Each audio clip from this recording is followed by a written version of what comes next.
The Yonko are without a doubt some of the strongest characters in One Piece. Like Big Mom and Kaido have ruled the New World together for decades because of their insanely powerful devil fruits. Whitebeard was considered the world's strongest man thanks to his absurdly destructive tremor fruit, and even Blackbeard is becoming the #1 threat to Luffy due to his insanely overpowered darkness fruit. Which of course leaves us with a very interesting question on the table. What would happen if Luffy ate the Yonko's devil fruit instead? And just like with the other videos we've done in the series, we'll be starting all the way back from when Luffy was still a kid to see exactly how he would use the fruit and if the fruit would actually change his personality at all, and most importantly, if each fruit would still allow him to become Pirate King. And you might be surprised to find out that even though all of the Yonko's devil fruits are insanely powerful on paper, we're gonna find out that Luffy is actually quite badly suited for some of them, and he may in fact not even make it past the time skip with certain ones. Plus, most of the Yonko are just stupidly strong on their own without their devil fruits and would probably have become an emperor even without their fruits. For example, Kaido was already a super powerful giant demon Oni who was taking out entire countries as a kid. And even as a child, Big Mom took out an entire village of giants, which we have to be honest and say that Luffy is nowhere close to that powerful as a kid, so he's going to have to be creative or his pirate journey will end fairly quickly. But first, we're gonna begin back in the bar with Shanks back in chapter 1. Now, this was where child Luffy first ate the devil fruit that Shanks and his crew had stolen from a world government ship. And so, for this scenario, let's just imagine that instead of Luffy's original fruit, Shanks brought back this fruit instead. Which means, of course, that when Luffy takes a massive chomp, the bar instantly starts to shake. And that's because Luffy has just eaten Whitebeard's Gura Gura no Mi, which allows the user to create massive vibrations that can destroy literally entire islands. In fact, we did see Whitebeard use these powers to create massive tsunami-like waves, island-shattering earthquakes, and even deliver face-crunching punches. However, while this fruit is extremely powerful with its raw destructive potential, I actually think that this fruit is one of the worst abilities for Luffy to use, because I can just imagine that 10 seconds after eating this devil fruit, he would probably already have destroyed the entire bar, let's be real. Which might actually mean that Shanks might have to knock him out or something if Luffy can't actually control his powers. Because one thing to keep in mind is that we don't really know when Whitebeard actually got this devil fruit. To me personally, I think it would make a lot of sense if he also got it back at God Valley when he is already an adult, so if that was true, then Whitebeard would have had a much better chance at controlling these powers than a young, redless kid like Luffy. I mean, even Blackbeard, when he first ate the tremor fruit, had very little control and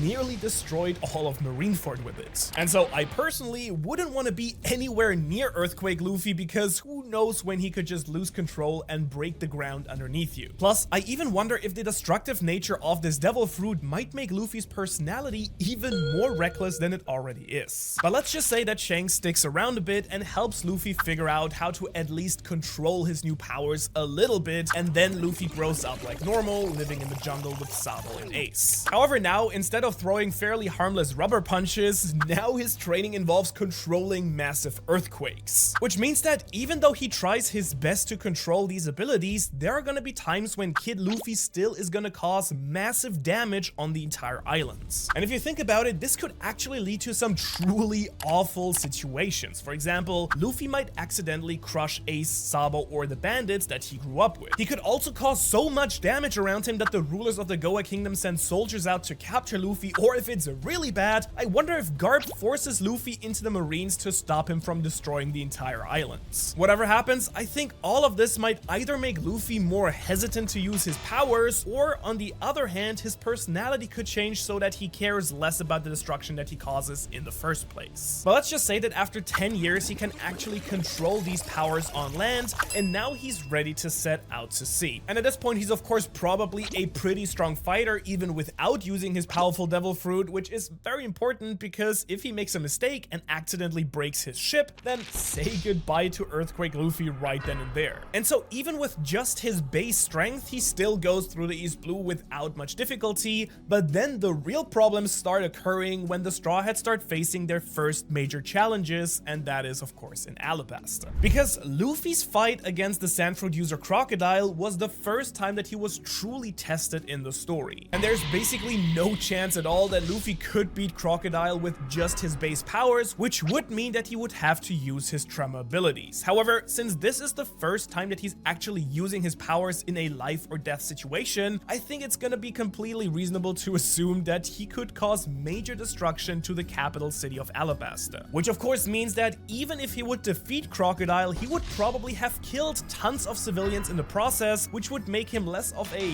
hero and more of an extremely wanted villain in this case. This of course will send his bounty sky high, but not exactly in a good way. And if this continues on the islands that he visits, then eventually the Marines would have no other choice but to send strong fighters such as an admiral to put an end to Earthquake Luffy's pirates adventure. So yeah, realistically looking at this, it's not gonna be all about just having a super overpowered devil fruit, but more importantly to have the right devil fruit for the right person, also at the right time. Which coincidentally is why this next devil fruit is actually a perfect match for Luffy to eat as a kid, because let's head back to chapter 1, and now it is this fruit that has caught Luffy's hungry eyes. And with a single bite, all of a sudden, the slab of meat that is on Luffy's plate suddenly starts talking to a very confused Luffy and the rest of the Red Hair Pirates. And before Luffy can shove the talking piece of meat in his mouth, Shanks absolutely loses his mind that Luffy has just eaten the soul fruit. Now, as a little refresher, this fruit allows its user to take pieces of soul, its own or of other users, and then actually turn objects, plants, or even animals into actual intelligent creatures. In other words, that hunk of meat slapped on Luffy's plate can now talk and think for itself. We've seen Big Mom use this fruit to create entire islands full of homies, such as this entire forest full of living trees and animals. Even her ship was given a piece of soul so that it could sing and be alive. Now, on an everyday basis, Big Mom would use soul from other people, but the important part for Luffy here is that Big Mom can also use her own soul to create extra powerful homies as well, like this Cloud, Sun, or her head sword, or she could take souls from other people, which if she took too much would actually kill that person. And so, as you might imagine, this is yet another devil fruit that's going to take a ton of practice for Luffy to actually learn how to use properly. However, on the other hand, it isn't quite as dangerous to use as the tremor fruit, so he should be able to spend a lot of time mastering this devil fruit ability during his years growing up on the islands. Really, the only real danger I can see is that Luffy would have too much fun creating homies that he uses up all of his own lifespan. But let's just imagine that Shanks successfully warns Luffy against using too much of his own soul. And maybe Ace and Sabo will let Luffy take some of their own soul as well to use for fun. I mean, let's be real, they would probably do that. And before Luffy leaves the island, he has created 3 main homies that he's going to take with him. We have this Cloud that lets him fly around easily, a super powerful homie staff that Luffy has learned to fight with, which basically makes him little kid Goku at this point, and then of course his new Straw Hat homie, which is mostly just a friend for him to talk to. But if he really wants, he can probably also turn into a sword. Now, with these 3, Luffy sets off on his journey. Again, the East Blue is probably no problem at all since he's strong enough on his own. Plus, he can now fly, so he could technically just skip entire islands. However, I do think that he would still get a ship since he would probably think it's no fun to just skip every island along the way, and with the help of his Cloud homie, defeating Crocodile in Alabasta is actually no problem as well because the Cloud can simply send rain down on the Sandfruit user, allowing Luffy to just smack Crocodile with his staff. Also, next on, going to 𝙻𝚎𝚐𝚐 would be way easier than the first time since the Cloud homie could just expand to carry the entire Straw Hat crew and the ship up into the sky. And fighting against Enel would be super interesting actually because I wonder if the Cloud homie could absorb all of Enel's lightning or even the lightning user himself, because he is made out of lightning. Either way, Luffy would eventually find some clever way to defeat Enel, or at least make it so that his massive thunder cloud is no longer a threat before Enel flies away to the moon. Which brings us to Water 7, and here Luffy would actually easily be able to catch up with the secret agents who took Robin because of his Cloud homie's flying abilities, which would allow the Straw Hats to defeat them way before ever reaching Enel's lobby in the first place. I mean, Man, flying really seems to be a very OP ability in One Piece if you think about it. And that actually means that Luffy's next challenge is already gonna be Thriller Bark, which, I mean, come on, is this really even a challenge at this point? But it might be cool to see homies versus zombies in the story, I guess. However, then the crew heads to 𝙻𝚎𝚐𝚐𝚗𝚍, which is where we get our first massive change in Soul Luffy's journey. And that's because with the help of his very reliable Cloud, Luffy and the crew would have a much easier time actually escaping the cyborg pacifistas and Admiral Kizaru after Luffy punched the Celestial Dragon. And this actually means that the entire crew escapes unharmed, although they still have to leave their ship behind for now. Which now brings us to the most important change in Soul Luffy's journey, because it is right at this time that Ace is about to be executed at Marineford. So let's assume that Luffy and the crew find out about this somehow, and Luffy is dead set on going to save him at Impel Down. However, unlike the original story where Luffy went through with his crazy prison break idea, this time he has Nami around to knock some proper sense into him. And since they can just fly around on the Cloud, they simply wait until Ace is being transported to Marineford, swoop down to the Marine ship, and then just rescue Ace without even needing to go through the Summit War. Oh, wow. That was actually super easy, which also means that Whitebeard doesn't need to die at Marineford, and the crew next meet up with the Emperor of the Sea to drop off Ace. And come on, I'm very sure that Whitebeard would be super grateful for the crew saving Ace, which means that he might even teach the Straw Hats about Haki and let them train with his commanders as a thank you. Which of course is extra important now since we're not gonna have the normal 2-year time skip. And I also wonder what other creative ways Luffy would come up with to use his fruit during that time. Maybe some combo attacks using Brook's soul powers as well. Plus maybe he could even make poneglyphs into homies so that they could tell them more about the ancient history. I mean, I'm sure that Robin would love that. But now with the Haki buff crew ready to enter the new world, it's time to drop a very controversial take, because I do think that even though things have gone pretty smoothly so far, pretty sure that Soul Luffy would be way weaker than the original at this point. Because we do have to remember that Big Mom was a monster as a child already. She took out an entire village of giants at the age of 5. And there's no way that Luffy could do that as well, and when fighting, Big Mom doesn't use her Devil Fruit all that much except for the elemental abilities and her giant sword. In other words, she's essentially just a brawler who has insane levels of strength, durability, and Haki. So what this means is that Soul Luffy would definitely need to train extra hard with his Haki, since he doesn't have the power boost that came from his original Devil Fruit. But let's just assume that he does do this, and combined with his creative use of homies, he goes through the new world without that much trouble. Which of course takes us to his inevitable clashes with Big Mom and Kaido, where it's really hard to say what would happen. Because I mean, these fights in the end seem to most often come down to advanced Haki abilities, but I do think that Luffy could use his Devil Fruit in more creative ways to also help during the battle. And so in the end, I do think that Soul Luffy would come out on top, just like in the original, and continue to find the One Piece. However, even though Soul Luffy was pretty OP, even that version of Luffy simply cannot compare with the godlike powers of Chop Chop Luffy. Yeah, I'm actually not kidding, because in case you forgot, Buggy the Clown is technically a Yonko now, which qualifies him for this video, and his Chop Chop Devil Fruit powers are so completely perfect for Luffy that he might even be able to do an ultra speed run of the Grand Line and find the One Piece in less than a year. Don't believe me? Listen to this. This power lets you separate your body parts into pieces, which basically makes you immune to swords. You can also fly as long as your feet stay on the ground, so I can just imagine Luffy finding all sorts of way more creative ways than Buggy to use this power. But I'm now thinking about how incredible this fruit would truly be if Luffy could combine it with his current Devil Fruit. I mean, Blackbeard has 2 Devil Fruits, so I mean, just imagine if it was possible for Luffy. And that means if you combine Rubber and the Chop abilities, that okay. This idea of Luffy eating 2 Devil Fruits is really interesting, so let's save that for a future video, and make sure to subscribe if you want to see how Luffy having 2 Devil Fruits would actually work in the story. But now, since we're saving Buggy's fruit, let's instead move on to one of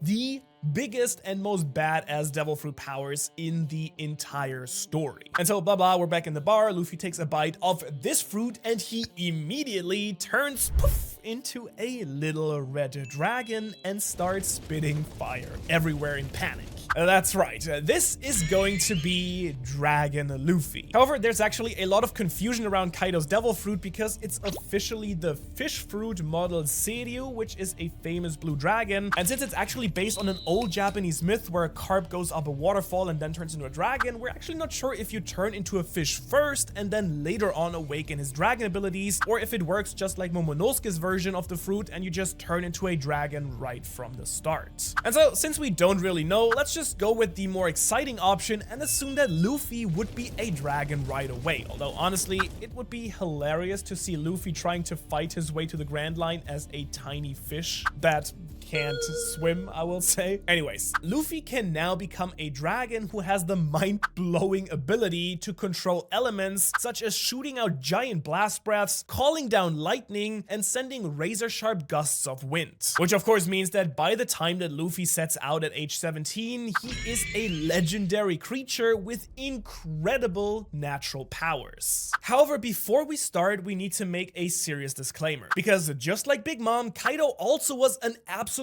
powerhouse fighter who was able to join the legendary Rock's crew even before he ever got his legendary devil fruit. Which of course means that his base powers once again are absurdly high, which if I'm being honest with you, we probably cannot say about 70-year-old Luffy when he first starts his journey. And unlike when Luffy had his cloud homie, I do think that this time as a dragon, Luffy would actually fly around much more and actually skip islands. That's because as a dragon, he is literally the king of the beasts, which might make Luffy more arrogant and not bother with some of the smaller islands like Syrup Village. However, who knows, maybe Zoro would still challenge him to not use his dragon form, so he might still get some practice in normal or his hybrid form. And as always, the first half of the Grand Line would still be a piece of cake because of the sheer power difference that Luffy has as a dragon. He can easily bring down rain or use his fire to defeat Crocodile, match lightning powers with NL, and if I'm being honest, he would probably wipe the floor with CP9 before they can even come close to escaping with Robin. However, let's assume that Thriller Bark and Sabaody go as usual and the crew gets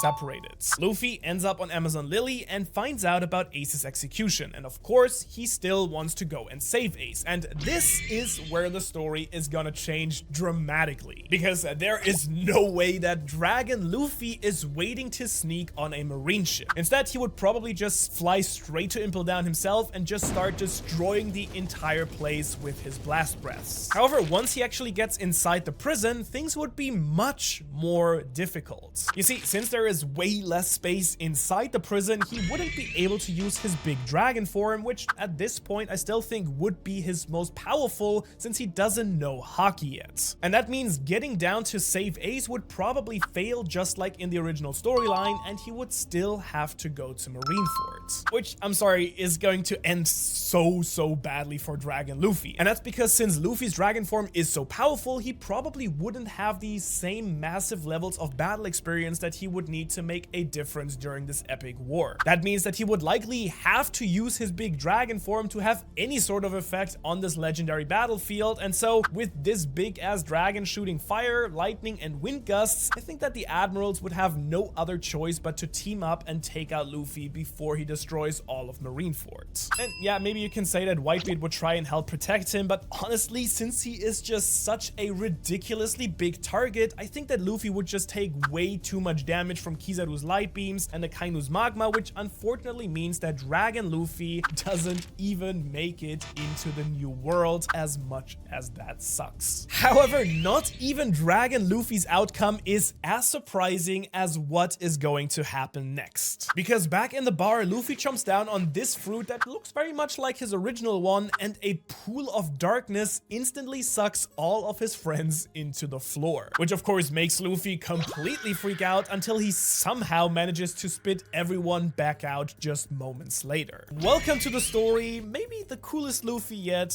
Darkness Luffy. And let's be real, Shanks would probably throw a major fit over Luffy eating this particular devil fruit, but this might honestly be one of the most interesting scenarios for an alternate devil fruit for Luffy. Because one thing that we haven't discussed yet is that if Luffy eats a different devil fruit, then someone else would still have to eat Luffy's original fruit. And so let's assume that Shanks still has the Sun God fruit and he plans to give it to Ace. Then that would mean that Luffy and Ace would have the Darkness and the Sun God fruits, which would just be the most mind-blowing thing in terms of events. And because the Darkness fruit belongs to one of the main villains of the entire story, we actually do know quite a bit about how it works and its abilities. As far as we know, it's a special Logia that allows the user to produce darkness, which kind of acts like a pocket dimension that can suck things in and crush them with darkness. But the most important ability that Darkness Luffy will use is the one that allows him to suck in other devil fruit users and take away their powers as long as he's touching them, which is just such a broken ability in a world where most of the strong fighters are devil fruit users. And really, the only downside is that Darkness Luffy won't get the normal Logia invincibility, since it instead absorbs all of the damage that he takes. Ouch. Which now, of course, brings us to the nature of this particular devil fruit. And honestly, I think that it gets a bad reputation because we only see it used by Blackbeard, but there is nothing particularly that tells us that this power is naturally evil. Because I mean, it was originally found by this guy, and I mean, can you imagine him turning into a supervillain if he ate that fruit? So that means we can't just assume that Darkness Luffy is automatically evil Luffy. It just means that he has some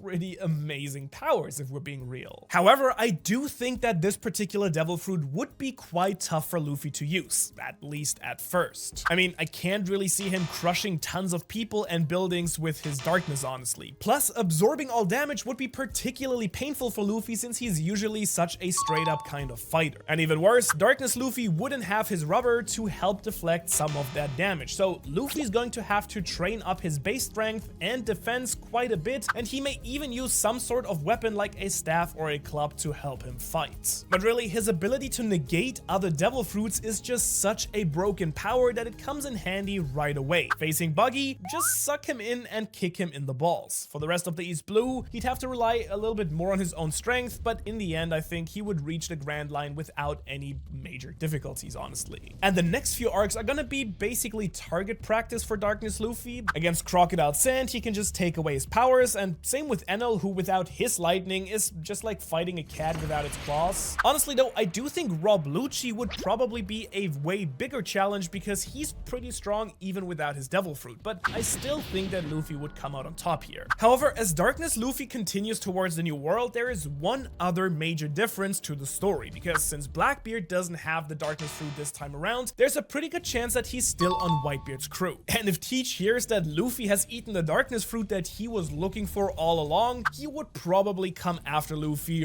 right away. However, I don't think he would be able to beat Luffy on his own unless there was some kind of trick involved, so that means Blackbeard is taken out of the story completely here. Which, if you're paying attention, means that Ace is never captured and Marineford never happens. Bam! Game changed. However, before we move into the new world, there is one major dilemma that the crew will have to face. What happens when Luffy meets Roger's former right hand, Rayleigh? And this is honestly a very tough question because we don't know the full history of the Yami Yami no Mi. One theory is that the infamous pirate Rox 𝙻𝚎𝚐𝚐 actually ate this particular fruit, and if that's the case, would Rayleigh still help Luffy since the Straw Hat Captain has eaten Rox's old fruit? I'm honestly not too sure about this. But hey, let's just say that Rayleigh does help them and even trains them a little bit with Haki before the Straw Hats head into the new world.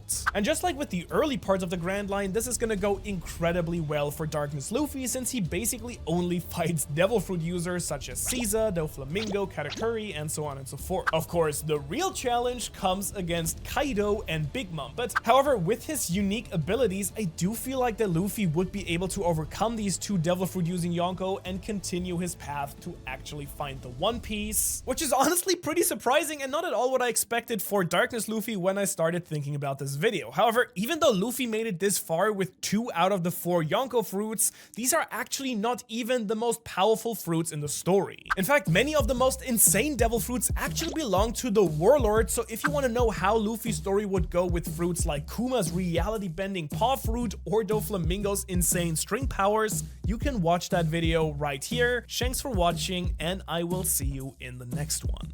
Oof, recording this with a cold was a challenge, but we got through it. Good job.